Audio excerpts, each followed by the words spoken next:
Hi guys, welcome back to my channel, Cooking It Up with Ro. Today what I'm going to be making is an easy appetizer, which is a crab dip.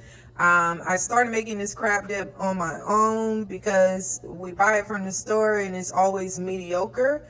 So I'm going to go ahead and show you guys exactly how I make it. It's going to be self-explanatory, guys, so I'm not going to talk through the video.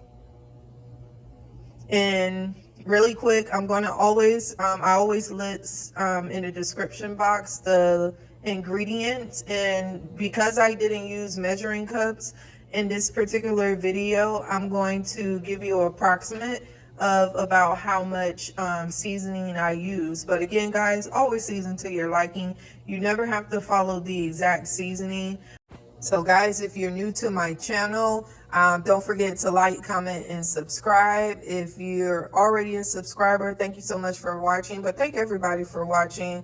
I do see that I'm gaining, more subscribers. So I do appreciate you guys coming back to my channel.